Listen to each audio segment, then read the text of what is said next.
Let's go, ladies and gentlemen. What is going on? It is your boy, Sean Spencer, one half of that dynamic duo that's Let's Talk Football. And you see who's with me.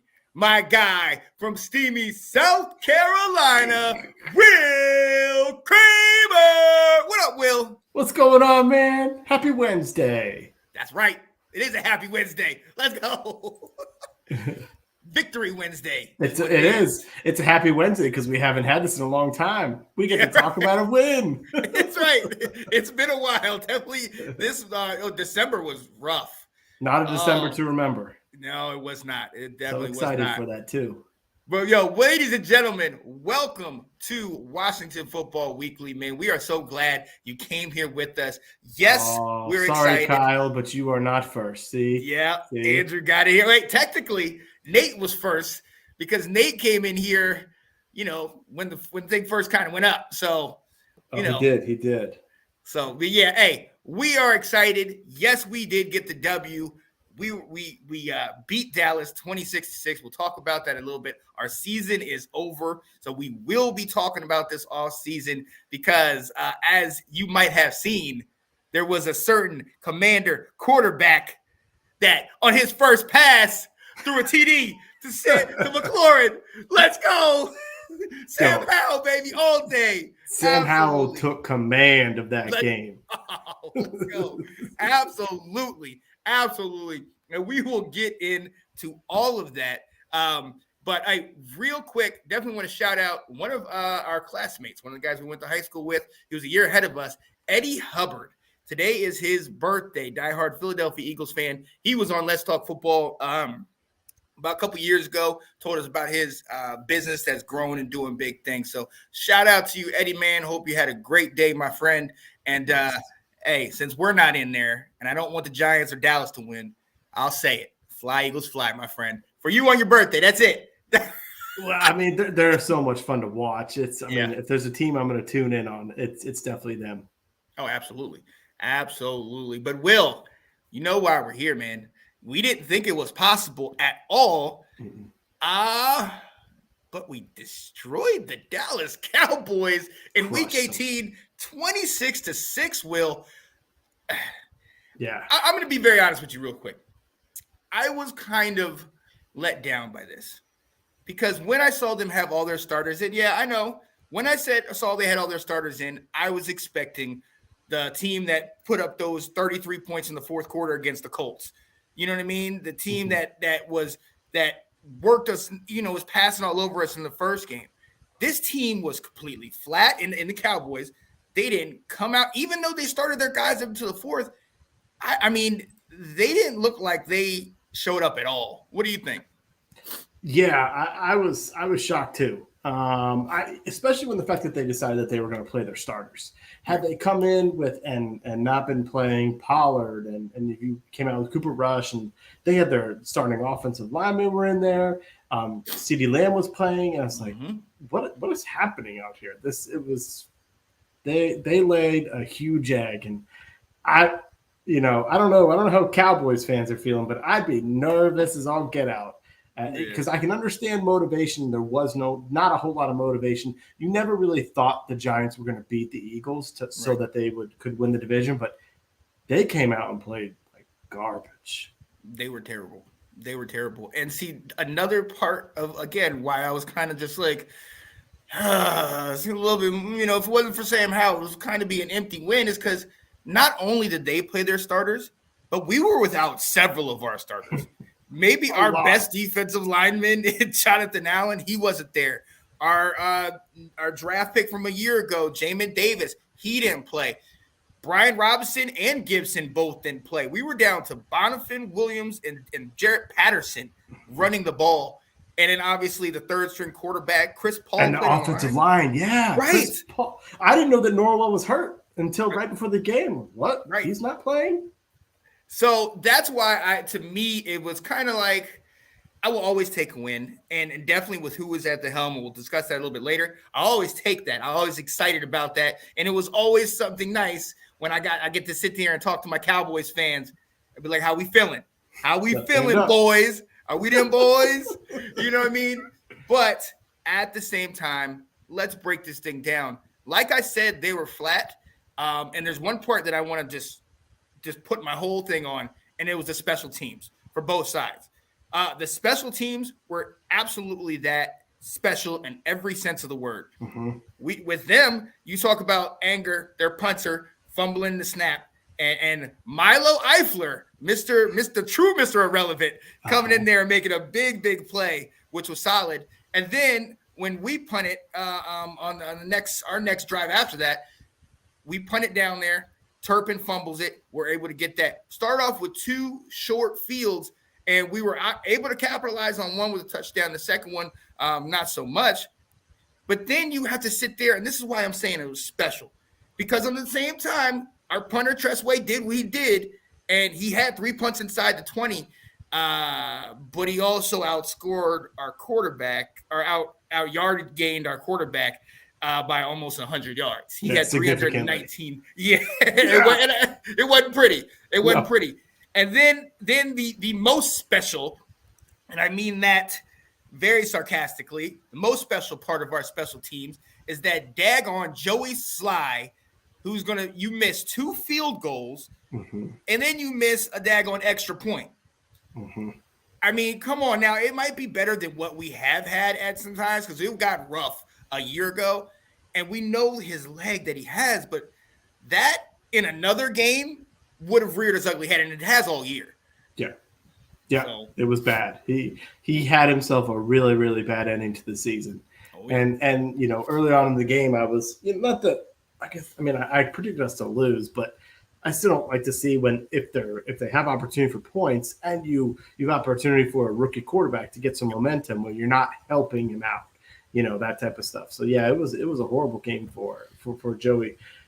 But what it was a great game for was our defense. Yes. Yep. And it was the recipe that we had in October and November that brought us back from where we were, the depths of a lost season, to being at 7-5 because the defense was outstanding.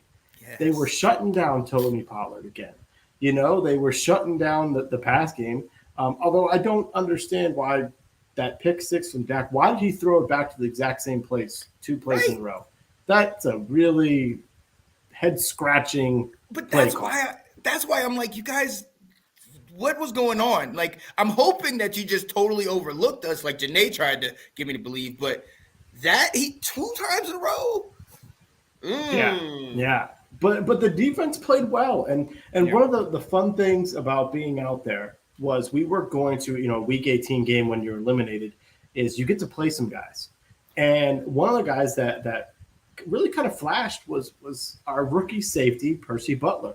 Yep. Who has not played anything but special teams, just like last year's rookie safety, Derek Forrest, did nothing but play special teams. So it's kind of interesting. And Ron mentioned, we were actually game planning him to have a bigger role this season, Percy Butler. He goes, in the emergence of Forrest, kind of took him off the field. Mm-hmm. And so the injury to Cam Curl, they put him in, and he made some flashes. He plays downhill. He plays to be a thumper. He's got some speed. So that was kind of fun to see. They praised the play of linebacker Kaliki Hudson. Mm-hmm. We've been saying all year, like our linebacker depth is terrible, and this guy goes out and he makes some tackles, he covers ground. Ron picked him out in his post game. I think he gave him a game ball to save for your play. So part of me is like, well, he's been on your practice squad all year. What are we doing? Where's this guy been? Why haven't we been, elevating him earlier? So there was some good plays. We'll get into some of the other, other guys I want to highlight too. But I was impressed with the way the defense played with some of these guys that you can call them no names out there, and it's like, they held their own pretty well against the Dallas starters. Exactly. And sticking with the defense, I'm not going to lie to you. And hey, shout out to Jared. What up, fellas? I show up when we win. I show up when we lose. Left hand up, my friend. Let's get it. Respect, man. But yeah, sticking with the defense, I honestly, with the guys out that we said, like a lot of the starters, and we're down to Kaliki Hudson and Mayo at linebacker, we held them to 64 yards on the ground on 27 carries. And Pollard under 20. You had but Davis had like 19. He was their second leading rusher. And then you had Dak, and then you had Zeke, who had the most carries with 8 and had 10 yards. I mean, we shut that running game down to a T. Like, and you couple that with 3 sacks. We got like 8 tackles for loss. Our defense showed up and showed out. And I mean, even if they did start playing or revving it up, our especially at front 7, just put a clamp on it. And that was something that I thought was huge. Another one of the things that I want to address, and I'm going to come basically back to you because it's something we've talked about. With it being, this was, I don't want to say it was a preseason game, but this is the first time you're going to get this many guys that are second and third string or rookies in a game at that same time. And I mean, look, we got to shout these guys out. I mean, we're going to talk about Sam Howell in a little bit, but I mean, let's go right here. Percy Butler, like you talked about with the 4 tackles and the pass deflection. Then you go to Jahan, who has been obviously in contention for Rookie of the Year. Only had 4 targets with 3 receptions, but 72 yards, a 24-yard average. We've seen there's a bunch where Howell sat there and hit him quick and then hit him in stride. So then all of a sudden he's running up the field and it's like, woo, okay, I love that. Our running game, we had Williams, Bonifant, these guys who are young, but still being able to seriously move the ball on a defense that many have touted as a top 10, if not top 5. So, and O-line, Chris Paul getting there. The fact that our rookies came out and showed up. I mean, let's be honest. They played big when they were given the opportunity. What do you think? Because I was really impressed with what our rookies did. Absolutely. Well, and it's one of those things where – so I've been hearing a lot about Chris Paul at practice. And it's been a lot of the players talking about him, saying, hey, this guy's kind of tough to go up against, and so – but when are you going to put him in, and some of it had to do, we're in the middle of a playoff run, so you're not going to insert him, and no one was really that hurt that we needed to put him in. So these are very advantageous situations, to play your guys and let them see. And Paul made some plays. He made some good blocks. He got downfield a couple times. We did run the ball a lot. I think we had like 41 carries. And one of the complaints a lot from the analysts and media afterwards is like, seriously, you got a rookie quarterback in here and all we got was 19 passes? Right. Like at the very end of the game, like, do you really need to run the ball 3 times and end the game? Or why don't you give him a chance in the red zone to try and score points? They're like, because he needs this practice. So I think that's kind of funny if you think about it. But there was a lot of rookies. John Ridgeway played well until unfortunately I think he tore his pec. They said so. He's going to have a slow start to his offseason, but Ridgeway got the start and was making plays against the team that drafted him. Yeah. There was another defensive tackle. Never heard this guy before. Potato. Potato. Yeah, Benning Potoea. Yeah, I saw the hair. But he was around. At one point, I thought he was Chase Young out there making plays. Right. Oh, is that Chase? Oh no, that's somebody else. Okay, this guy. Right. He kind of flashed at times too. So it was great. And collectively, that those young set of guys out there. I'm gonna take your stat. 4 of 18 on third downs for the Cowboys. Here we go, baby. Let's go. That's huge. That's shutting them down. Yeah. So it was good. That type of stuff is fun to see. In a meaningless game, if you can see some of your young players making plays, the Hodson flash. So you got Paul flashing. You got some of the young guys on defense flashing. We have a quarterback who flashed many times in the game and showed the potential, that he's got. So we can walk away into the offseason on a really, really big high, which is always nice. And it's also in a trend that Ron's had. The last 3 final games of the season, he's been winning. Ron's teams don't quit at the end. We keep saying that. But, they play hard. And there's a testament there to get the guys that much ready to go for a game that doesn't matter with so many folks who are in there for the first time. So you do got to give some credit to these coaches for the game plan and installation that they had. Oh, absolutely. Absolutely. And Jared, we will definitely address this. Let's cut the malarkey. Does Rivera need to Oh bounce? yeah, that is We'll a talk topic. about that. Yes. Oh, absolutely. So stick with us. But I like this, what he said. I think something needs to be said that no NFC East team handle no NFC East team that handled backup QBs really well. It's clearly affected the opposing defense. Oh, Rush, Minshew, Heinekens, and Howell all got W's. Yeah, they came in, like you said, they came in and they started and they did exactly what they needed to do. They took advantage of their opportunity. You talk about Howell getting the W, Minshew coming in there, Rush, like you said, and then Heineke was 5-3-1.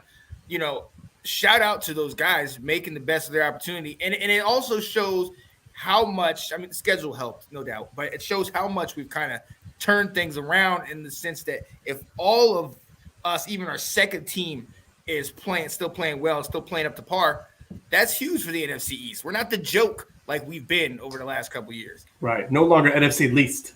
Yeah, I like that. Yeah, I like that. What's up, guys? Nicole. Sorry, I had to admit. I rolled the dice in that game, but it came out as Washington. Okay.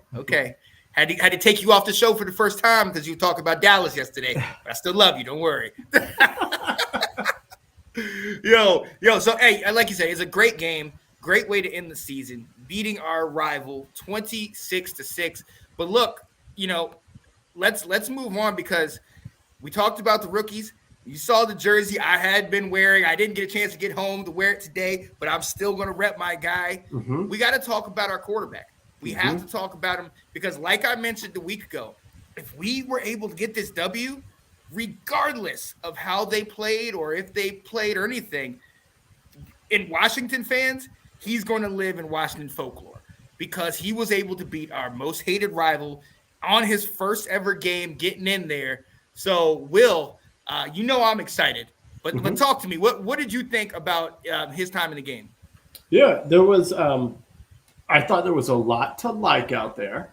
Yeah. There still was the same old where we had lulls. We had boring third quarter, not moving the ball, second quarter, third quarter, that type of stuff. And so the trends of the offense continued with him in there. Mm-hmm. But there were some things in there that I really liked. The first thing that I loved was he makes quick decisions in there. Yes. And I think some of that also could be the play calling, saying he doesn't have to scan the whole field. It's is this receiver open? Is A receiver open? Is B receiver open? And yes, throw it. If not, we're running it. But he was decisive out there with the ball. So and you had to be impressed with his runs too. I mean, he got countless first downs, third down plays. He got the first down. We didn't move the ball on offense by passing it. We got it through his legs. So I certainly like that. He also made accurate throws. And one of the things the player said, just like they've been saying how Chris Paul was impressive in practice, the wide receiver said, he throws a really catchable ball. Yes. He hadn't been throwing to Terry all season, and then all of a sudden this week he did. And the receiver's like, he makes good, some nice throws. And what I noticed was with his quick decisions and kind of knowing where he was going to go with the ball, he was able to make them accurate and on time because he's got a strong arm. He can get the ball down there. And, it was little things like that first touchdown pass to Terry. That's not a difficult route. He ran a drag, a crossing pattern right in front of him. He had to wait until he got open. But when he delivered him the ball, it was on time. It hit him in stride. It hit him with enough zip that Terry caught it and took it upfield and was gone. Right. Heineke's throws were a little bit of a lollipop to get there. That type of stuff. Carson Wentz could get the zip, but the accuracy might not have been there. He might have thrown it at his feet. So he did it. He was very impressive there. We all know we love that deep throw to Terry. That was a beautiful play. He hit him in stride. And before that, he hit Jahan on a catchable ball that Jahan missed deep too. So he showed off the arm talent there. He really showed this guy belongs in the league. Yes. And I've been critical of come on guys, pump the brakes. But at the very least, he showed where I said, you're going to at least get a backup quarterback out of this guy. Mm-hmm. He's 100% there. He belongs in this league and deserves to grow. 11 of 19, 169 yards, not that much, but he took what was given. Yes. And I thought it was impressive. Yeah, and I think you just hit the nail on the head right with that last one. He took what was given. That was in the passing game as well as in the running game. A lot of those runs, and even on that touchdown, like some from a coach's standpoint could say he didn't let that play develop, but he saw it. He saw the hole. He made the move. He was able to make a move on one guy, and he was able to get that in. Now, my issue was there was times where it did look like he did think he was going up against college talent, and he did try to make some moves where – like that first where he scrambled out to the right, and then you had three guys, including Micah Parsons, almost take his head off. Yeah. Where I was like, "Hold up, buddy! I know you got moxie, but relax." But that was one of the things I loved is that he stood tall in the pocket. You know what I mean? He was not he didn't look like he was worried. We had mentioned a week ago that in practice there were times where he couldn't. Once he got rushed because of his height, he couldn't really look over the defense, and he kept his feet moving. He stayed mobile, and like you said, when it was time to go, he went. He didn't think too much, and that's what I absolutely loved that he did. Another thing, that release on that ball to Terry McLaurin when he went deep down the sidelines, it was the decision. It was bow. Get it right to him. And he said, even in the interview after, I threw it out there. I saw him streaking, and I said, kind of give him a shot. But it wasn't like Taylor Heineke where it was, F it, I'm down there. I'm just going to, like you said, a lollipop, throw it up. It was on a line. Mm-hmm. You know what I mean? Right over his shoulder with the safety in the corner trailing, and you're able to get him in there. So that I absolutely love that. And like I mentioned a week ago, decision making. That is something that I was really looking to see, because that has been something that we've had an issue with Heineke and with Carson Wentz. So Howell being able to come in there and make the correct decisions, get the ball to where they needed to go. I loved it. The play calling, I liked, like that first TD pass. I thought that play calling was great. You had trips over to the left. You had Logan over to the right, have him run a straight fade, and then the running back kind of run out in the flat, which opened up the middle. And then you see Terry make a move, and then it was wide open. But even if you look at that, Howell's looking at him, and as soon as Terry puts his foot in the ground and makes a move, the ball is out. So McLaurin's catching it and running right in stride. The Jahan one, he's sitting here catching it, and there's no motion. There's no extra motion. There's no stoppage. He's catching it and ready to go. So I loved what I saw. I love that he was not afraid, even on that interception, and that's a lesson learned. That's why I put in my notes. You're going to learn that. Hold that ball. You don't need to do it, because there was two other situations that he could have thrown it when he was going down, but he did hold it, and I thought that was a lot better that he was able to hold it, because he could have thrown it. We got Jack over here. Terry had a big third down drop that would have made it we'll go on 15 or 20. True. Yeah. Yep, we're just coming across. What about that interception in the end zone? Yeah, this is where I'm going to say there was moments where he did look like the rookie. There was moments where it looked like, okay, you should have held that one, or okay, where you made the decision a couple plays earlier to take off and run. You probably should have just taken off and ran there. You know what I mean? Or hit the check down guy. This is the first time that he's getting live NFL action against a good defense. All in all, I think it went well. With that being said, I still have to harp on the fact that I don't think Dallas showed up like they were, like even we thought they would. Like, I don't think they showed up to play in this game. So I really, like I told you, I'm just going to take this with a grain of salt. I love my guy, and I'm excited. And if you push me, I'm going to say it. Start Sam Howell in 2023. But with that being said, we still, like you said, we have a number of other issues. So I am frustrated that Dak did lose the game, that Dallas did kind of play poorly, because I don't want us to all feed into this one thing. Well, one of the things they talked about, I was listening to Logan Paulson. I think I listened to him Monday, but he said it on Sunday. He was like, Dallas played some of their starters, but they didn't do many exotic defense blitzes at Howell. And he actually thought they would when you see them out there. So it sort of was like we talked about, like were they treating this like a little bit like a preseason? Well, we're going to play, you're going to get your runs in, but don't get yourself hurt out there. type thing. But regardless, and I think we do need to recognize the game plan worked for Sam Howell. They made it simple for him to see. That's what I'm alluding to. What Jared's talking about is we made a game plan where it would be successful for a rookie to not cloud his mind with so much that he's got to think about. It literally is like that great play to Jahan. It was he could kind of watch him the whole time because that was his number one read, and if it wasn't there, he was going elsewhere. And they set that up really well. Why did this not save Turner's job? Because why didn't he do that for Carson Wentz, who struggled too at reading the field? Like if you could do this for a rookie, why were you not doing this for another quarterback, setting him up to be successful? And he didn't. But no, so he showed a lot of potential. So, all right, Sean, here's my question to you. So we saw this game. What do we do this offseason for 2023 quarterback-wise? So, first and foremost, we pushed out Carson Wentz. We know that didn't work. I'm going to recoup that money. Save that money. Save that money. Then I think we have, obviously, Heineke, who is a fan favorite. We're going to have to put some time into him, some money into him, because I do think he's a quality backup, and he's proven he can get in there and do it. Sam Howell, I do, obviously, after this game for Sam Howell was the Tampa Bay game for Heineke. His opportunity, we saw what he can do. They might not have taken us that seriously, but still, you have him, moving the ball around, looking confident.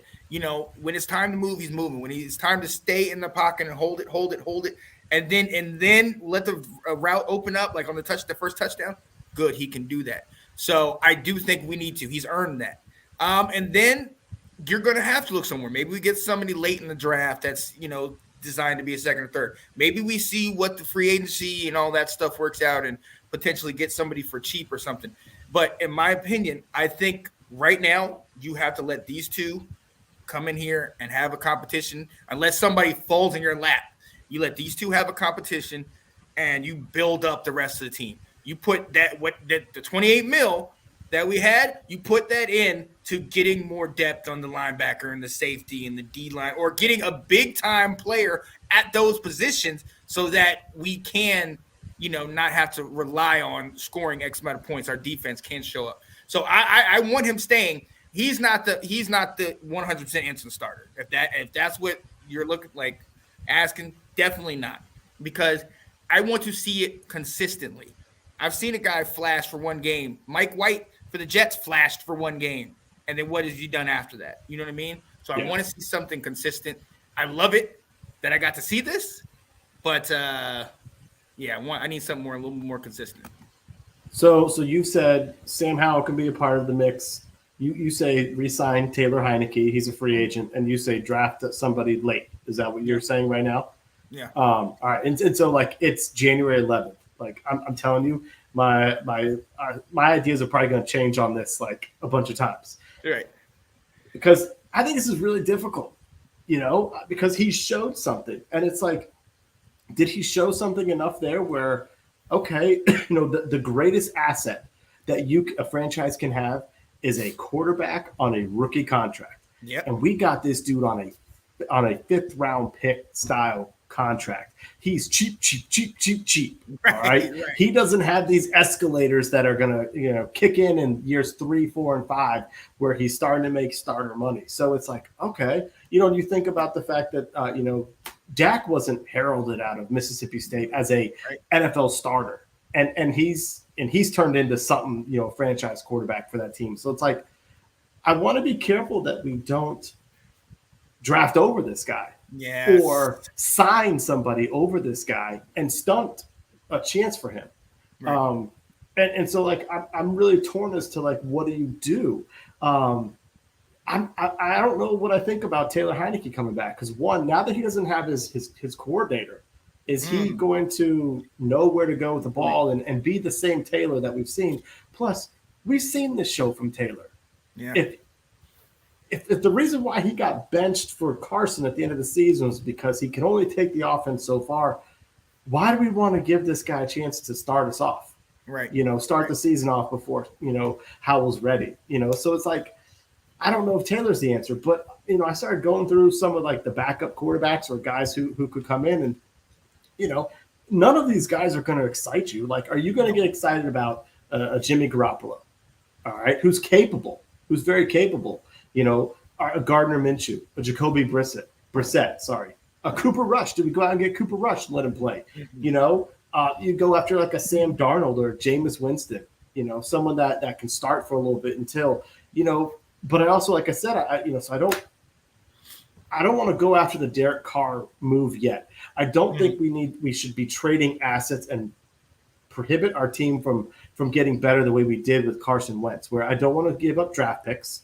Right. I don't necessarily want to give up, a bunch of cap space on a guy. So like Jared saying, Derek Carr is going to cost money. It's going to be, draft picks. It's like, I want us to kind of see what we got in this guy, but I also want to remember, Nathan, that's not even serious.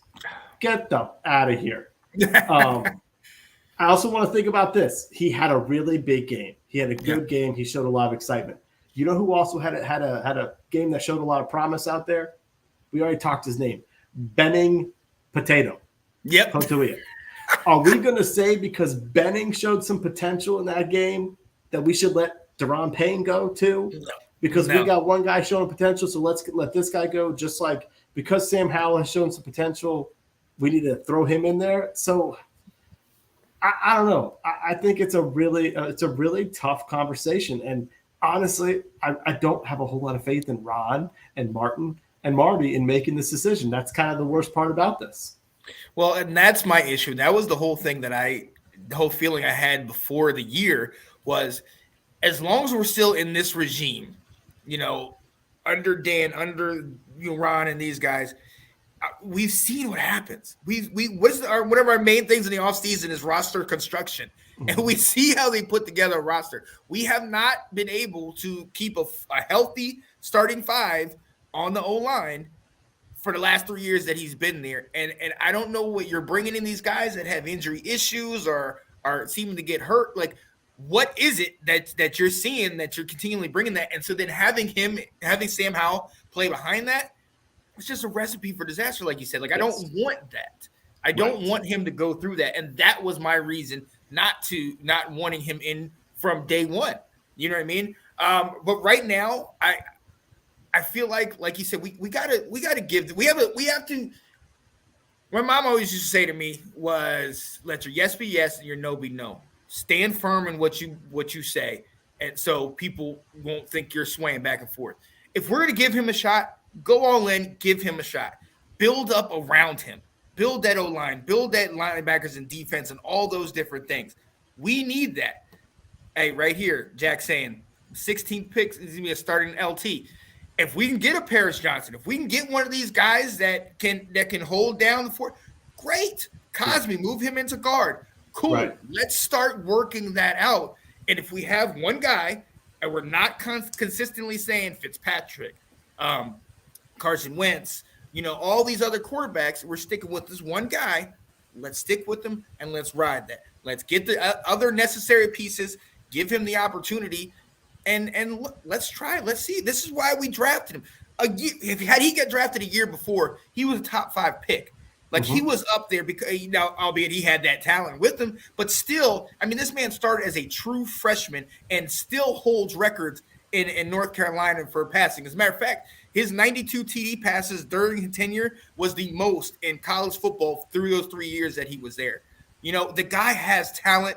He believes it. In the interview after the game, you're like, well, how do you feel going into next year? And he didn't hesitate. He said, I want to be the starter. I'm trained to be the starter. I like that. Yeah. Shout out to Taylor Heineke, but Taylor definitely had times where he's like, well, I'm just going to rely on whatever coaches do, and I'm going to take the best of my opportunity, which is great. You're professional. But Sam said, I'm going to be a starter, period, point blank. I put that on tape. Now it's up to you guys. I say we got to stick with somebody. Now, I am tad bit biased, ladies and gentlemen, a tad bit biased. But 2 years in a row, we've gone after a quarterback. We've signed a quarterback, and it hasn't worked out. And we've overlooked other positions that we potentially should have addressed. Let's address that. This is it. If they don't let go of Rivera, we'll talk about that later. This is it. This is year 4. Okay, there needs to be serious improvement, or bye. We're not doing 8, 7, or 8 wins again, because the NFC East, the way it's looking, ain't gonna get worse. So we need to move up with that. So I mean, that's my thing, man. Let's build around and let's see. But again, January 11th, we'll see what happens in a month, or 2 months, or 3. Right, when rumors come out as who else gets cut. Tom Brady moving on, and of course TB12 wants to come to DC. Terry and all that stuff. Why wouldn't he want this to be his sunset? Of course, team. Of course. No. Well, what I also think is really important with Sam Howell, we got to get a veteran in here to help teach him. Yes. And I don't know if Taylor's that guy, especially if you got. I mean, we need to have 2 guys going for the starting job, without a doubt. Like at a bare minimum, Sam needs to win the job in training camp from somebody. And, maybe someone like a Jimmy G or Jacoby Brissett's been in the league long enough that he could mentor him while out there. I don't know what's going to happen in Tennessee if a guy like Ryan Tannehill would be someone who could be, his contract right now is bloated. So I don't know what would have to happen with that. And again, I also don't want to trade assets, for Ryan Tannehill just because you can mentor somebody to take over the team. But you just mentioned something that's really important. This is where it kind of clouds everything. This is going to be Ron's 4th year. If he already said year 3 was a needs to show up, what's year 4? Year 4 is going to be, if I don't make the playoffs, I'm out of here. So is Ron going to be willing to go into an off season with Baker Mayfield battling Sam Howell to be his QB1? Right. Or is he going to say, okay, I failed in year 2 getting my quarterback. I failed in year 3. I'm going to have to go all in for this guy. So I got to go find someone. So let's actually go right to that. Jack, you're kind of getting my right there. Would you make a trade for Justin Fields knowing that they liked him last year? I don't think I would. I mean, I think we could potentially get him. He could be affordable, but first and foremost, is Chicago willing to, or even trying, or even considering getting rid of him? You know what I mean? We know they have a lot of money in the cap, and they have the number 1 now draft pick, and a bunch of other ones as well. I think they have like 8 draft picks. So they don't need to make that move. I think he's their foundational piece. So it would be great to have him here. But I mean, I think that just lends to what we've been doing over the last couple of years. Let's just take this shot this year and go get it. We're going fishing. Caught one. He didn't work. Throw it back. It's not. Stick with one guy. One of the things that we need is long-term stability at quarterback. Well, you're never going to have long-term stability if you continually are looking, okay, who are we bringing in this year? Who's going to do it? You drafted this guy. Taylor has worked for, as far as the system, and I know that was Scott Turner, but he's there with, guys that he knows. Let's, that could benefit us. But I just don't think it's a smart move to continually do what we've been doing by, let's go out and see if this guy can be our savior.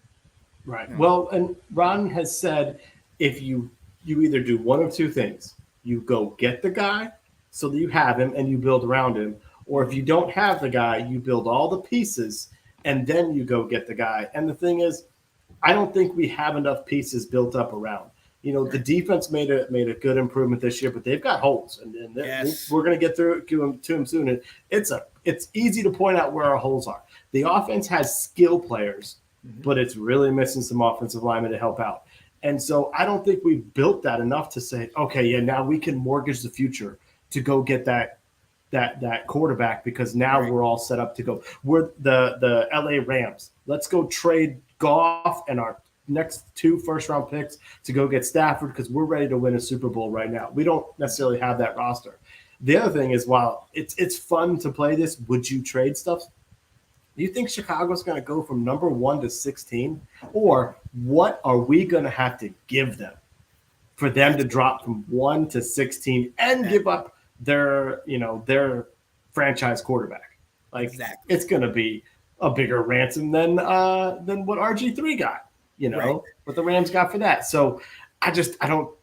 I mean, I'd feel better for Justin Fields. We put him in a whole lot better of a situation with the receivers we had, with a run first offensive philosophy. He'd be much more suited to it. But it's going to take a lot for us to give that up.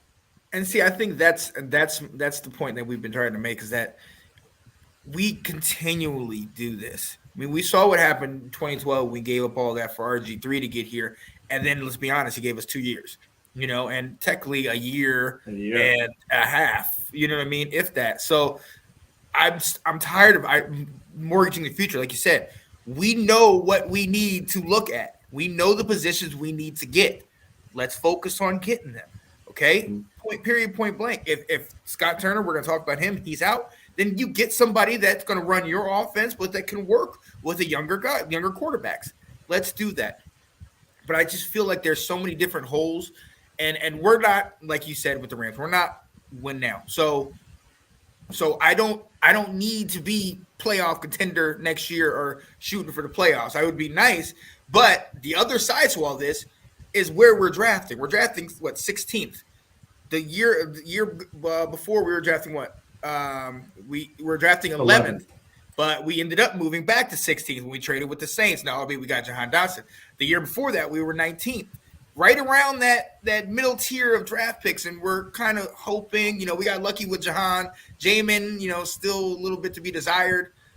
If we're gonna go all the way, let's get a pick up here and make a serious pick, or build up. Let's trade out of that first. Let's get some more trade value, kind of like we did with that pick with the Saints, and let's build, because I honestly think it doesn't matter. Everybody says we have all this talent. It does not matter if you have every bit of talent in the entire world. If your quarterback does not have the time to throw it, and your running backs are getting stuffed because there's always penetration, there's a problem there, and we need to address that. Yep. I love this question by Jack, though. I do, and it's a great question. Why is Ron going for a run first offense? We've put what they said yesterday makes no sense, because what did we do all off season? We traded for a quarterback who could stretch the field. We drafted a wide receiver. We drafted a pass catching tight end in Cole Turner. That has nothing to do with so why are Ron and Martin Mayhew saying we need to be run first? The only thing I can think about that is basically saying that their thought is, with the Taylor Heineke type quarterback, with the Sam Howell, with the Jimmy G, with someone else out there, if we limit how much the quarterback has to win for us, then and if we rely on ball control, we're limiting the amount we have to rely on the arm of a quarterback, and let the kind of team develop. But I don't love it. It's too old school. But we're going to kind of get into that soon with Ron. Yeah. We'll see how this plays out. Establish the run, then the pass. Hey, look, Ron has what is successful to him and what worked for him in Carolina was the run, creating the play action and getting the deep ball, having good defense. We know he's a defensive coach, and he got his buddy Jack Del Rio in there, but we have struggled. That we did end up pretty well on defense, but we did struggle throughout most of the year. But let's make the decision and let's move forward. But as far as our guy, shout out to Sam. Shout out to Sam Howell. We're gonna give y'all a quick little breather, ladies and gentlemen, because we're gonna break it all down. We're gonna talk about this season, what our thoughts were as opposed to what we might have thought a couple months ago. But we will be right back. Dun, dun, dun, dun, dun, dun, dun, dun. Let's go. The Washington Commanders. There it is. Yeah, buddy. We are back. Washington Football Weekly. I'm Sean Spencer. That's my guy, Will Kramer. And ladies and gentlemen, the season is done. We are finished with the year. We did not make the playoffs. We fell about a game and a half short.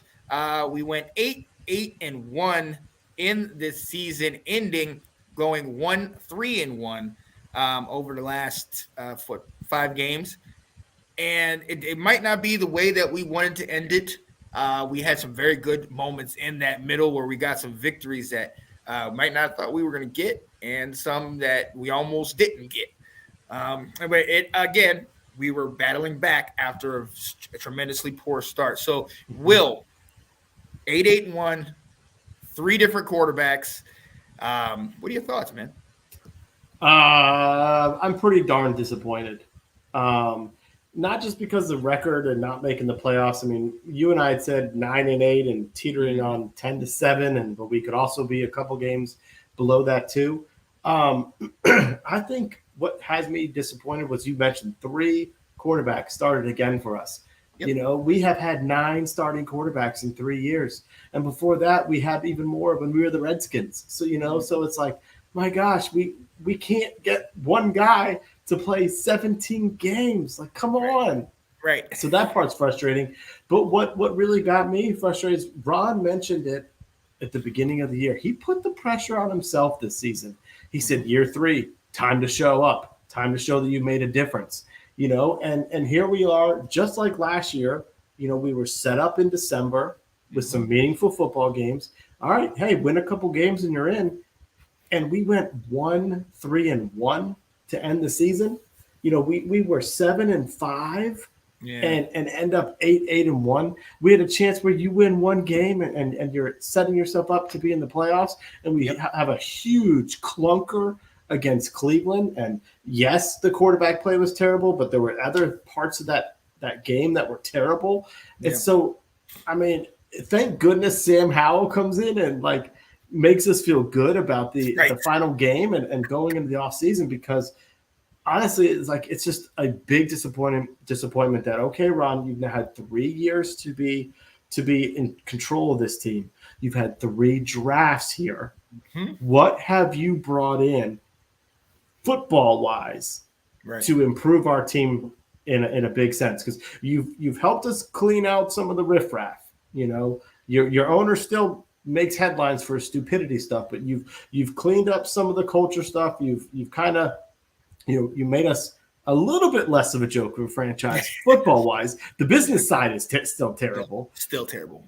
But let's also look at the last 3 years that you've been GM and who you've been bringing in, and how many of his guys. What the junkies say last week, of the guys that were selected to the Pro Bowl, none of them came from Ron Rivera. They were all Redskins. Oh, wow. Jeremy Reeves, Jonathan Allen. These guys are all Tress Way, all Redskins. Yeah. So Ron's had 3 drafts, and we've got a couple pieces in place there. Jahan Dotson looks good. Jamin Davis is emerging a little bit. Cam Curl's a good player. So it's not that he hasn't brought in good players. Yeah. But in your 3rd year, you want to see a bigger trend and a bigger arc than what he's got. So it's a pretty disappointing end to the year. Yeah. It is. And it just felt like we had opportunities. This year to me is about all the missed opportunities. I mean, obviously we can start with the 3 separate quarterbacks. And, again, like I mentioned on my last part, putting all this hope and all this faith and getting a quarterback, and he's supposed to be our savior. He's supposed to be the guy, without even really breaking it down. Like, is this guy, does he fit for our system? And I sent you the clip of us talking about Carson Wentz at OTAs. Mm-hmm. And so many people came after us because we were saying, he looks like he's struggling. Well, what we saw is that, he was struggling. He was struggling to pick it up, and it never kind of worked itself out. It just frustrates me. I mean, you get to the first part of the season, and the Dallas game, we know the penalties came in, but that Eagles game, minus that second quarter, we did look decent, but we couldn't get anything else to really build up on. You know what I mean? That first half, I was in Detroit. That first half of the Detroit game was awful. That was we were a joke. You know what I mean? We couldn't get anything done. And it just, those kind of missed opportunities. The Vikings game, the fact that I had to sit here and hear you like that from Cat 100 daggone times was terrible. But we were up 17-7 in this ball game. That point, they were, one of the, number 2 seed and one of these top tier teams, and we shut them down. But again, it was our mistakes that gave them the ability to get back in that game and win it. That's the one. That Titans game that I was at was going to haunt me. It's going to haunt me because that one to me, even with everything that had happened that game, my guy De'Ami Brown falls out and gets himself in the end zone. Everything that I saw, it still comes back to that last drive because the clock management on that drive was poor. Us even driving down there, a couple plays that we might they could have very easily been shut down that we don't even have an opportunity to get down the field. But then you get all the way down the field, and I mean, I videotaped it. I showed that to you.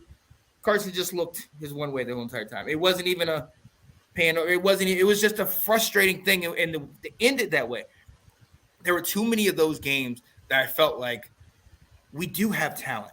We can put it together at times. We've said bend but don't break all year, and I think our defense impressed me because we were very young in the secondary and very limited at linebacker, but we were able to hang with a lot of these top teams, and we were doing good, but we just could not get it done when we needed to get it done. And that is something that really is frustrating me because of the fact that we talk about the talent we have, and I know, the line and everything's been an issue, but there's certain moments where you need those teams that are in the playoffs right now, they make the necessary wins. When Dallas loses a game, what did they do to Minnesota? They put up 40 on them and held them 3. You know what I mean? When teams lose, then they come back those next couple weeks and ball out. I felt like we had a couple games where we were able to come back and get the dub, but these last 3 weeks, it's like as soon as everybody got built up and got hyped and 7-5-1, here we are, 7-5, here we go.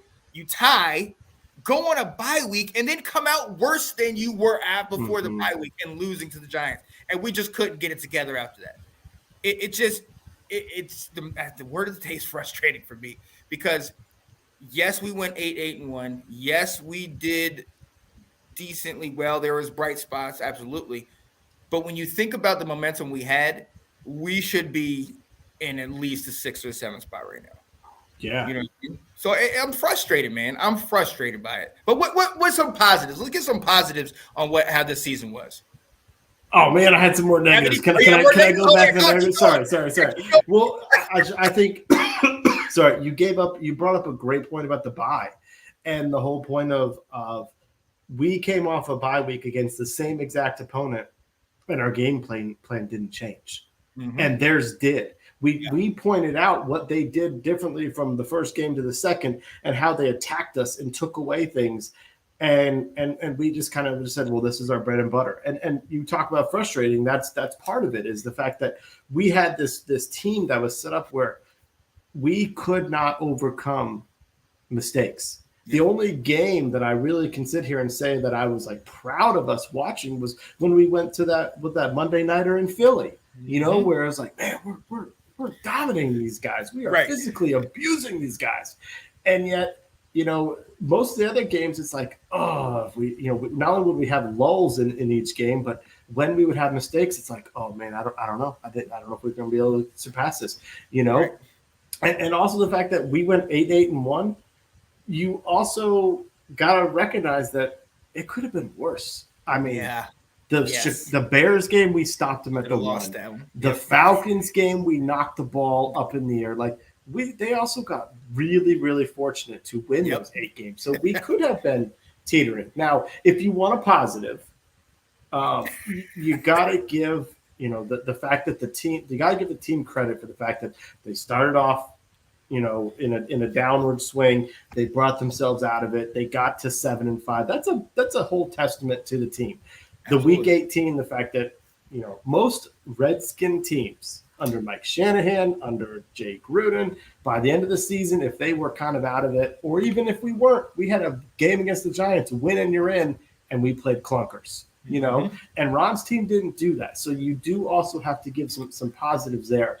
And I think Nathan brought up, are there bright spots, are there strides? I think we've brought in some more pieces. I think we've seen Brian Robinson is a player to build around. He's a running back to feature, next season. Jahan Dotson was a home run draft pick, to fit with Terry, and so that type of stuff, we've got some pieces in place. The defense made a comeback this year.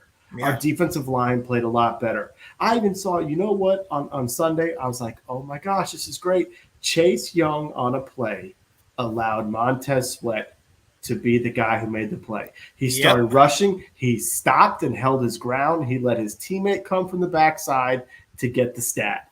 Exactly. And that's what we were talking about last year. That didn't happen. He would just keep rushing. So the defense made some improvements this year. Still got some work to do there, but they bounced back after a pretty bad 2021 season. So there were some positives, definitely. It's just you and I see more potential, and we just didn't reach that potential. Yes. And it's like you said, I mean, not even just turnovers, but penalties. Any loss of yardage, anything, we could not overcome that, and it showed. It showed a lot throughout the season, and going back to you talking about our wins, you go back to that Colts game. That Colts game, that deep ball to Terry McLaurin. If that doesn't happen, if that goes like we think it's going to go, we lose to a terrible Colts team. So there was a number of these games where you were frustrated, and then you go to the Eagles game and you're like, here we go. But to your point, I number one for me was the resiliency. Obviously, there's been a lot of chatter about the coaches are terrible, the coaches are this, that. From the beginning, this year could have been derailed. And ladies and gentlemen, we can go all the way back to the OTAs and everything when Jack Del Rio came out and said, it wasn't, things about January 6th. Oh yeah, it was a dust up, this and that. So and that could have easily, destroyed the season even before it started. But Ron Rivera made sure everybody was in. Jack Del Rio addressed the team, and we moved on. Sam Mills III earlier in the year. We could have easily kept him and just overlooked that, but they got him out because it didn't gel with the players. We were down 1-4.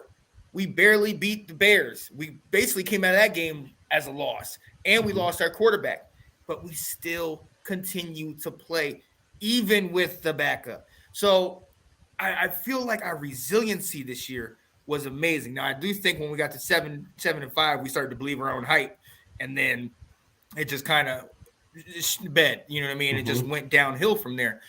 But I mean, to your point, man, our defense that bend don't break became more of a, maybe a little lean. Like we played tough. One of the things that I thought was huge, and one of the moves going back to getting people out of here, we got out William Jackson III.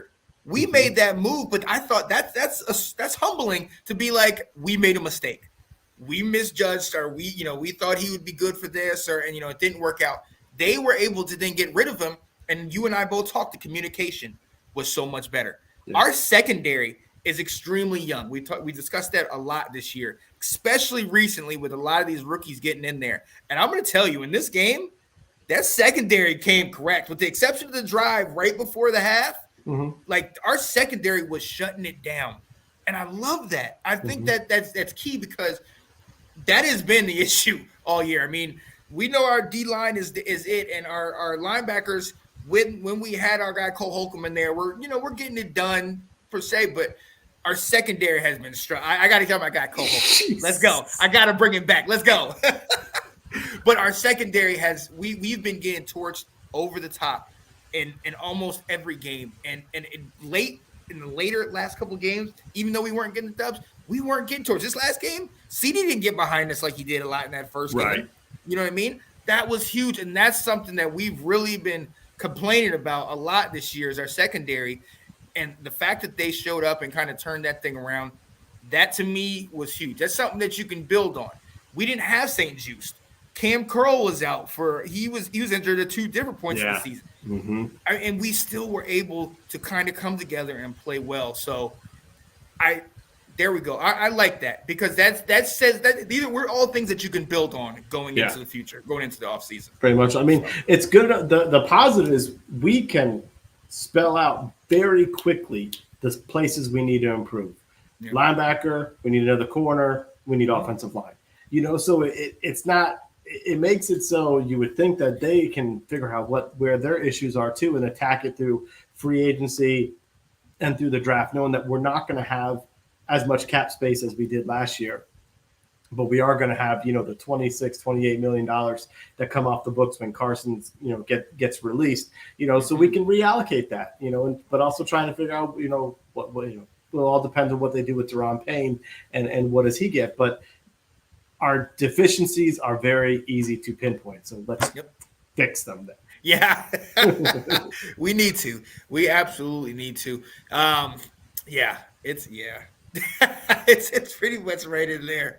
Are you good with this? Are you good with our thoughts? I'm ready to talk coaches, man. Oh yeah, it's gonna happen. And look, ladies and gentlemen, we will dive into more of this since the offseason has begun. We're gonna start talking roster construction, free agency, the draft, all of these things. So definitely stay tuned for that.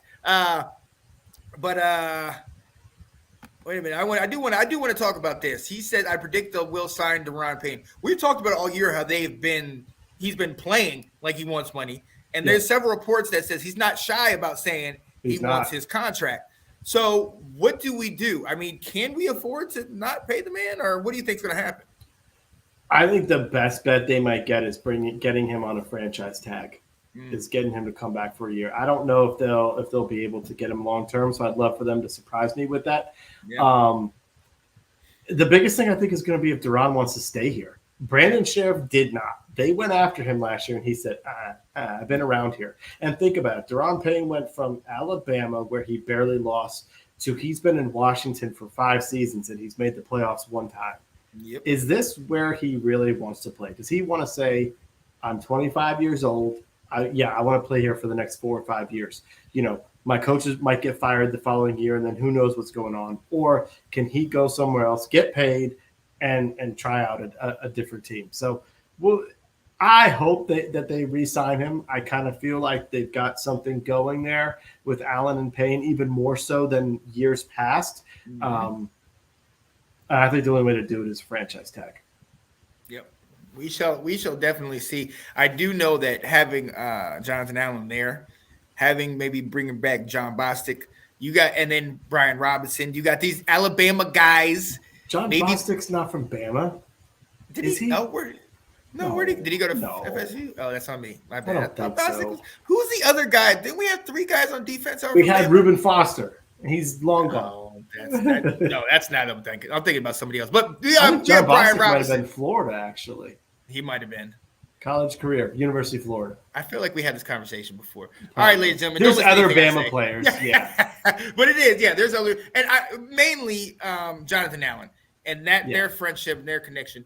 I think that hopefully, he'll want to stay with him. I mean, they are a tandem in that middle, and I think, with the threat of Jonathan Allen and how he's played, Deron Payne has been able to play off that really well. Then you got Sweat, and then next year, hopefully a healthy Chase. I mean, it would be a formidable front 4 if he does stay, but it's not going to be cheap, like you said. So, right, it's going to be very expensive. So we shall definitely see. But ladies and gentlemen, we are in the off season, and certain things have happened. And one of these things is something we've been talking about for a while. We're going to talk about this coach discussion, but I'm not even going to title it that. I'm going to title it Scott Turner Got Fired. Jeez. Let's go. Bang. And look, I'm just going to go with this last game. One of the things that frustrated us all year long, and we've been talking about it, especially the last recent weeks, it seemed like Scott Turner didn't do what worked at times. Like sometimes he'd do things that worked well, and you're like, oh man, this is perfect. And then you're like, what? Like, what are you doing after that? Even in this game, you have momentum.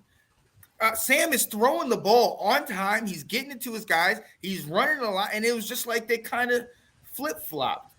That bootleg was working amazing. They had that going a couple times, but it's like you're not calling it enough. Like what it frustrates me because it's the same thing that we've been consistently seeing year in and year out from him. And the fact that he has his 3 quarterbacks, and you talked about Wentz being in there, and he just we said it last week, Wentz, if he's going to be here and he hasn't played all year, I don't care how much of a vet he is, you still got to give him the easy stuff so he's able to maneuver, get that confidence, get those high percentage passes. I don't feel like he did that. I feel like he looked at it like we were talking about. They looked at how he came in the San Francisco game and said, oh, it's clicked. He's got it. So let's just continue to do what we've been doing, which has not worked with him.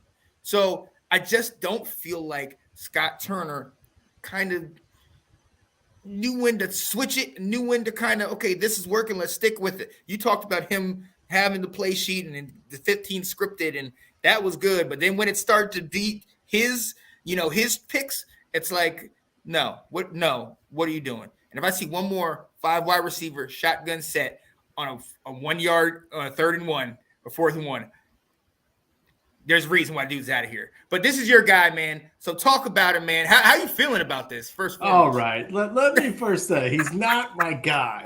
I know I defended him throughout the year. And honestly, I'm never a big fan of firing coaches midseason at any level, unless, I don't know how much. I think you can get short-term success. Look, Jeff Saturday won his first game as head coach of the Colts, and then they went 1-7. I think you can get a quick shot in the arm right there, but I don't really feel like it can be long-term success. And I'd rather see if someone's been with you from the beginning, find ways to tweak and work on what worked and what didn't. But that's kind of the problem with Scott right there. I do think I was going into this show not expecting him to be fired on Tuesday. But I was going to say, if any of these coaches go, I think Scott Turner is the one that probably needs to go, that we could use some new blood in here, some new thinking. Part of it has to do with what you just said. It was the inconsistencies that we'd see out there. We would have times in every single game, we'd have lulls where we have stuff that's working, and then we'd get away from it. Yep. And then we'd have these boring 2nd and 3rd quarters, and all of a sudden, fourth quarter, turn it back on. We got we need a score. We need to get a bigger lead, and so those inconsistencies, I think, ultimately were what were his undoing. I also think the fact here at the very, very, very end of the season, the fact that the report that came out in the Washington Post that players have said he's got potential, but that he gets away from stuff that we're doing that works successful, or that players were willing to speak out to reporters anonymously, that's a problem. Yep. That's a problem. I also think that if you notice towards the end, if you look at the whole 17-game schedule, the frustration that people would have is he wouldn't get the ball to Terry early enough. He wouldn't get his main players involved. But also, look at Curtis Samuel's season. He went from being heavily involved in the passing game for the first half of the season to not really being much of a feature passing game wise. He became more of a threat running, and we saw the last 3-4 games he wasn't a threat running. No. And it's like, okay, has everyone figured out your tendencies? So I think that's concerning. And overall, it was just too much up and down inconsistencies for me with Scott Turner, to where I do think this could be a good thing for us. I will also say, you got to also remember, he had 9 quarterbacks in 3 seasons.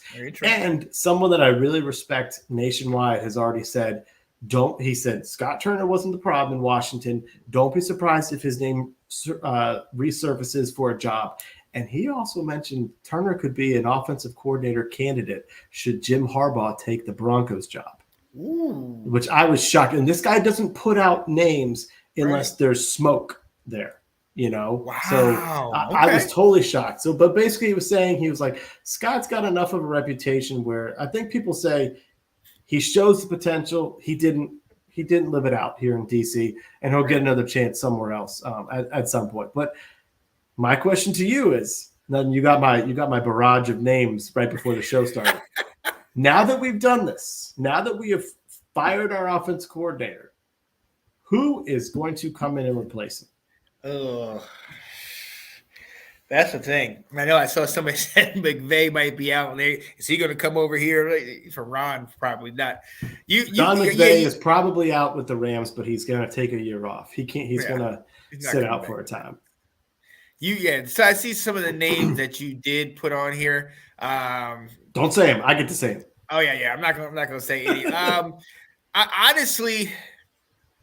That's the question I was going to ask you, to be quite honest with you, because I, too, did not expect him to be gone. I just thought that we were just going to stick with it. We don't normally make those moves. But this, like I said before, this has been a year where we have made the moves to get guys out. There are guys that used to coach here that we know. McVay is one of them. Obviously, Shanahan's one of them. These guys aren't coming back. I don't know what that guy in Green Bay. I don't know. That things, if you couldn't do it with Aaron, we'll see what happens there. But for me, I want us to get a guy that maybe doesn't have a lot of the attention on him. Somebody that can come in, to what we got going on is just I'm ready to work. As opposed to somebody that's his big name public signing that everybody's like, oh, that's going to change our entire offense. No, get somebody in, especially with what Marty and Ron said about, we're a run first and this is our identity type stuff. If you're going to say that, okay, then I don't want you to get some big guy that's this brilliant mind. Get somebody that's fitting your scheme, because that's what you're going to come out with. Then I expect you to get somebody like that. But what direction do you think they're going to go in? Because I think run is where we're looking. Well, see, here's the thing about it. This is where I kind of said, I had caution to the wind on if you get rid of Scott, what are you going to bring in? Now, I certainly say that, I do believe this is slightly a political move. If we're about to have a new owner, Ron needed to present something, because there's no way he could go to this new owner and say, yeah, we went 7-9 and we went 7-10 and 8-1. And I brought the whole band back together next year. So he had to do something. And it's kind of like Scott was his scapegoat. But so now he can say, but this will be my fourth year. This is what I brought in this is the changes we're going to make. I'm ready, Nicole. Yeah. All very kind of her. Very kind. Going deep every play. Let's go. Right. So what the fans want, what we want is exactly what you talked about, Sean. The bright offensive mind, the guy that we don't know and that we'd love to see. Nathan was talking about, I think he meant Mike LaFleur, the Jets offensive coordinator that got cut, not the head coach of the Bengals. Of the Packers, sorry. Yeah. But LaFleur comes from San Francisco. He comes from the Shanahan tree. That would be awesome. That's everyone's goals. Okay, what teams are doing some innovative stuff, up in Buffalo, up in San Francisco, who can we get? San Francisco has a guy named Bobby Slowick, former Redskins coach. He was the son of one of our coaches. He's their passing game coordinator. That's the type of name that you say, oh, yeah, let's bring some of that mindset, those schemes to DC with a quarterback just like Sam Howell, who can do some RPO, who can do some play action, who can do some boots. That's the stuff that we want to see. However, now I'm going to burst your bubble. We have a coach who, in all likelihood, we're going to have a new owner, and Ron Rivera is basically on a 1-year deal. All right? Yeah. Show up or you're gone. Yeah. So I don't think you're going to get someone who's willing to go from passing game coordinator to a head coach, knowing that I may only have one season to do this. Jay Gruden talked about that he was on Grant and Danny this week. And he's like, guys also have to recognize if they're going to uproot their families, if they're going to join this organization, what is the future for them?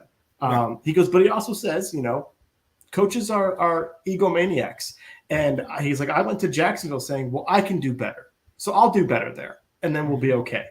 And JP Finley today on the radio, he said, there's only 32 of these. So you can. I think you're looking at a retread. And I think we're looking at that doesn't excite me type person. Because the thing you got to remember, Ron likes to have some type of, connection to people. So you could be looking at someone like a Frank Reich to come in as an offense coordinator. Ron apparently knows Bill O'Brien pretty well, who he did pretty good in Houston. Let's remind me of that. And there's a lot of rumors that he's going to before he traded away DeAndre Hopkins. All this talent. Yes, absolutely. So he was good. Is he at Alabama? And he's at Alabama right now. Pat Shermer is a guy who has been a 2-time head coach, but he got it based on what he did as an offensive coordinator. Didn't we have his son last year? What's that? Then we have his son on Kyle Shermer was on our practice squad. So you're seeing the connections. There you go. Ron is all about connections. Yes, true. The thing that concerns me though is the two names that from Carolina during his time that I'm like, we might get someone like Mike Shula. That ain't gonna. That's not gonna get anyone excited. Or Rob Chudzinski was in Carolina with him. So so I think we gotta be careful. I would love for them to kick the tires with Pep Hamilton. He was the offensive coordinator in Houston with Lovey, and now you can't really judge based on that talentless team. But he's been around a couple other places, and so like I said, it's going to be a list of folks who I don't think we're going to get that huge name that everyone gets excited about. And you're just going to have to hope also, as you mentioned and Jack mentioned, this team wants to be run first. They got to get someone who's willing to run the ball a lot, because I think Scott Turner had a problem with that. I think Scott Turner threw the ball more than Ron would have liked. Oh, yeah, I believe it. I absolutely believe it. And then I think the X factor to all of this is when you talk about uprooting your family and wanting to go to an organization, you know, you want an organization that has integrity. And a lot of people are going to wait to see what happens with Dan Snyder. They do not want to come in here and be a part of that stuff. And then, you know what I mean? And then you got the potential 1 year. And I would be honest with you. If we go 1-4 or 1-5 again next year, I think he's out then. I don't think they give a Ron full 18 if he struggles early, just because we know, you know, your leash is short now. You've had 3 years. We've seen what you've done, but it's going to be interesting. So I want to see what happens. And I know they're probably looking at what happens this offseason as far as, you know, who's going to be the owner. And let's go ahead and kind of get into this discussion. Who's going to potentially be the coach? You know, Scott Turner he was the first to get the axe, but we've heard it in several group chats where certain people have made us aware that the coaching staff as a whole is dumb, unintelligent, maybe not with it. What I'll say is that we were 1-4.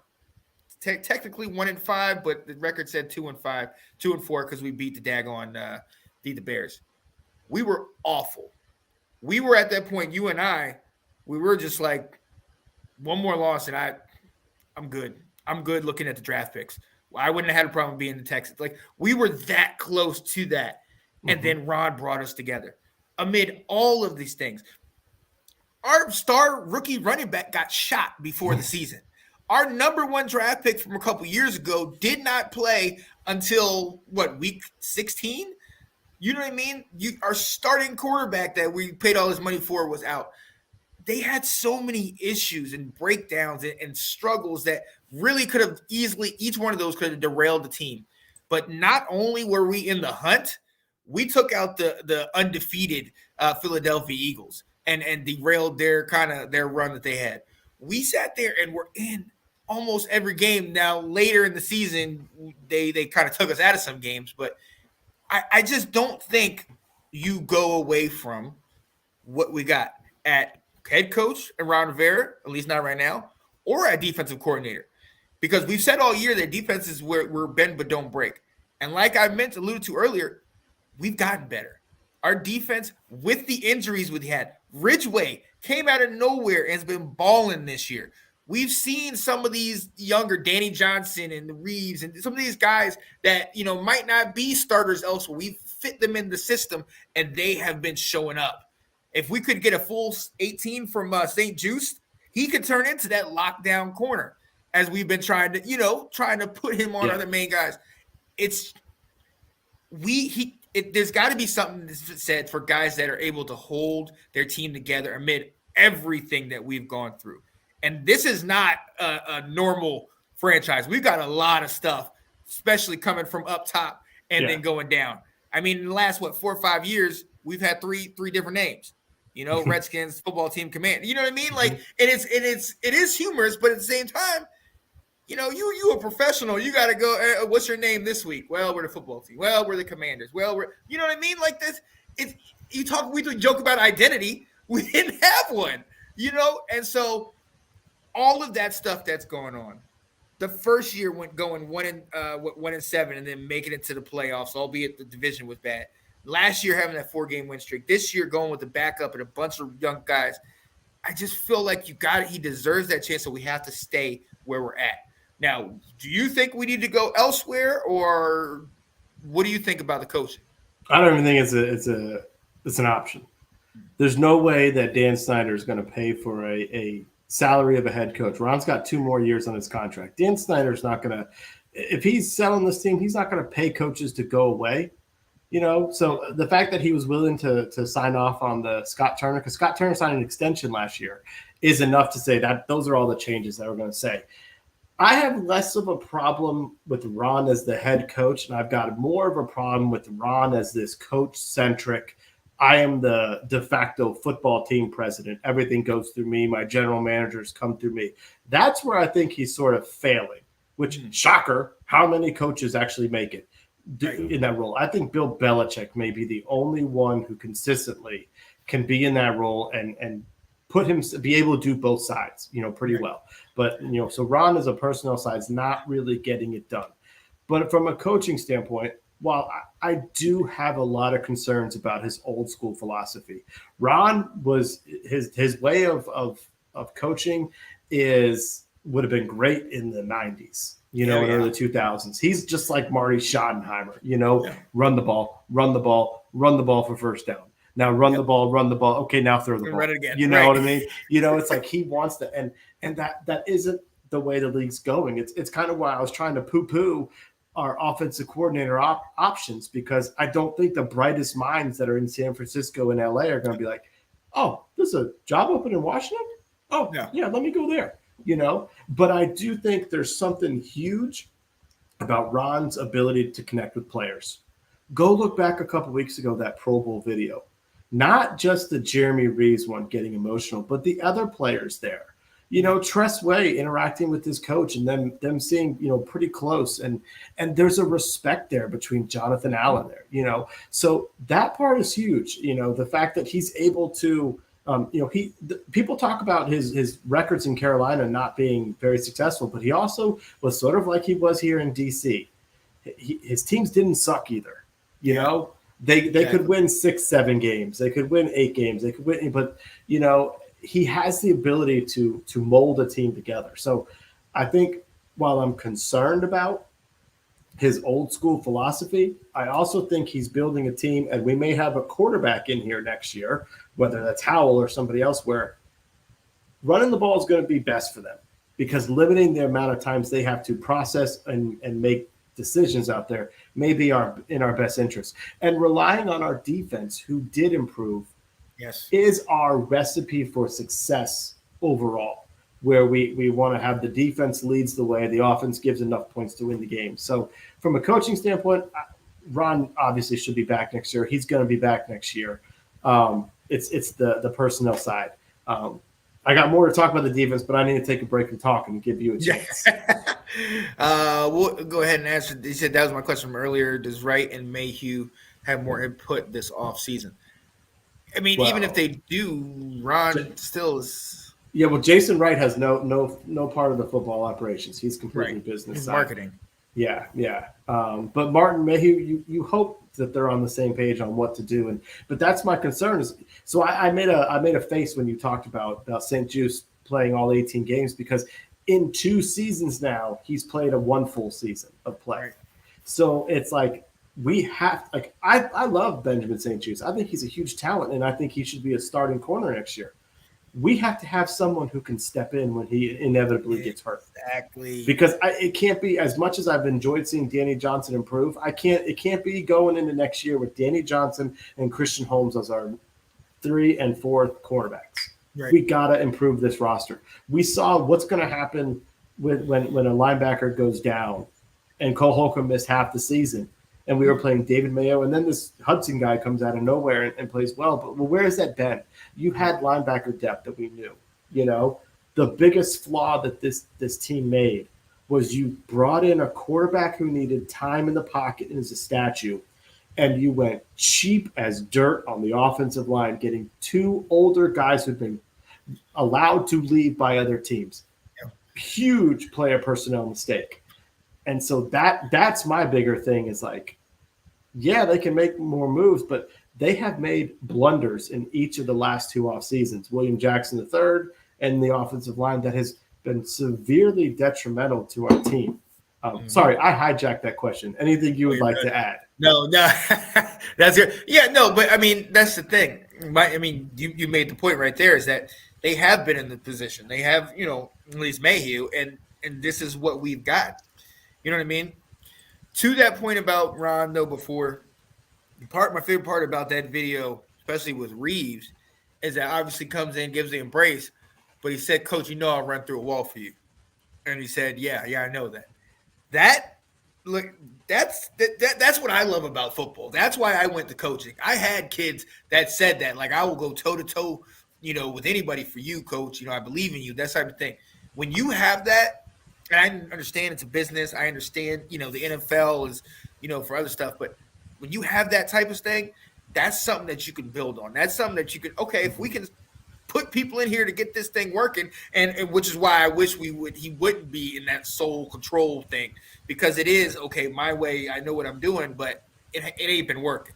It ain't been working consistently. Right. You've been able to get it, and we've seen, just like you did in Carolina. But let's be honest, with the exception of that 15-1 year, they were 7-8-1. They were, having subpar type seasons. So we know he can get you here, but we need help to get up there. Yes, right. Exactly. So and so that's where it is. And I think this is going to be a year to just kind of figure out, I think this is the year that we just kind of figure out. Can he take us there? Where are we going? Right. Yeah. And it has to be cutthroat this year. I think it has to be. It does. The pressure needs to be on. Or you're going to do that. Like, we can't keep saying, okay, well, let's wait for the 5th year. No. We have been here. We've seen he keeps getting up here. If you lose, if you get 6 games, you're done. If you just win 6, because you've gotten 7 and 8. Okay, I need double digits. I need us to be safely in the playoffs, where we're even at least considering maybe sitting some guys in the last week, kind of where Dallas was. Right. And we have the talent, and we have been able to show that we can do that. But we got to do it consistently. This next year, this is it. Right. This is it. So. I agree. I wanted to touch on Jack Del Rio. You keep bringing up the bend but don't break. It's been our theme for the year, and it's 100% right. I think Del Rio deserves to come back this year. I thought he was on the chopping block, this season, and I think he did. He made improvements. The defense made a ton of improvements throughout the year, and went back to that 2020 season of where we were, the defense led our team. Our great defensive line played so much better this year. Payne had himself a career year. Allen had, coming off getting some big money, another great season. Montez Sweat made plays. They all kind of bought in. You said it. We had a couple guys that came in and made some plays. John Ridgway's been someone to keep on. Casey Toohill was making some plays out there, and is kind of developing and shows that he's athletic and is a solid, backup player. So I enjoyed seeing that. I just want to see more turnovers. And maybe it's because we just don't have the personnel. We've got good players out there, at linebacker and DB, but not great ball hawking guys. And pardon me, had Kendall Fuller not had another pick 6, I was going to come into this saying, Jack needs to change his philosophy to stop with all this zone crud, and he needs to start playing man defense so we can get these corners that are good in it in college. Specific man guys. Right. That's, because like this corner stuff, we ain't getting turnovers, and then we get a pick 6, in the game. But I do want to see some more pressure, some more, turnovers being generated by our defense. And like I said, maybe it's a situation where we need 1 or 2 more playmakers on the field to let that happen, and then that's what we're still lacking, and that can be hopefully be fixed this offseason. But I think Del Rio deserves to come back. I don't think it's a question there either. No.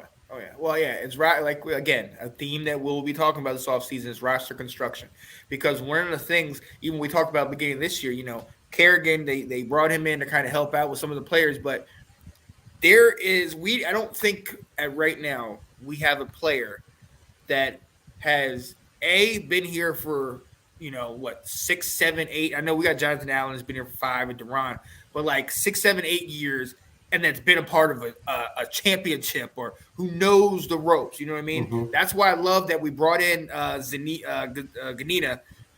You said it right. Yeah, I did. I've been practicing. Let's go. That's why I'm glad we brought him in, and then Kerrigan, because these guys are vets. These guys have played and been to the playoffs, and Ganina in the Super Bowl. That is kind of what we need. But now let's get somebody like that on the field.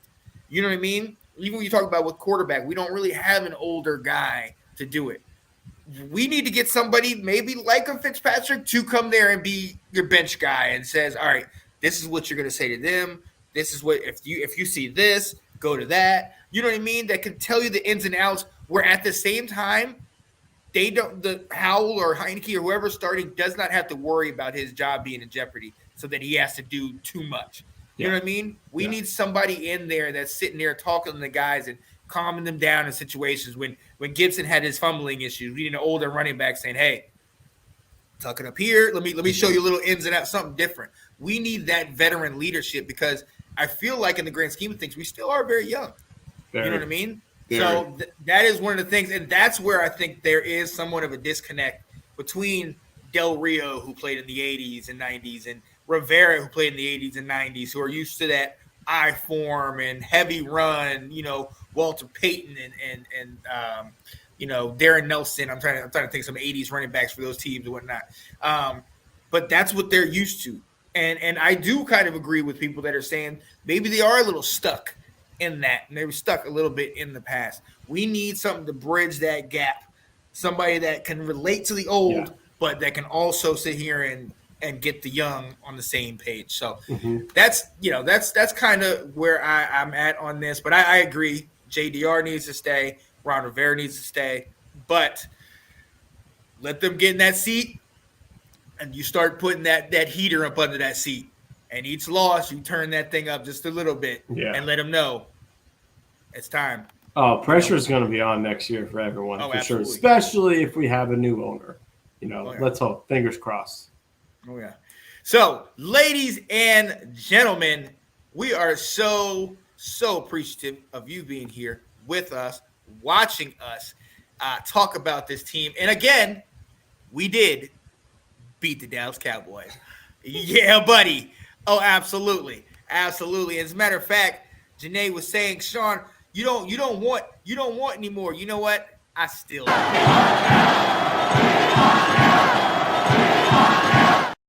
we want Dallas.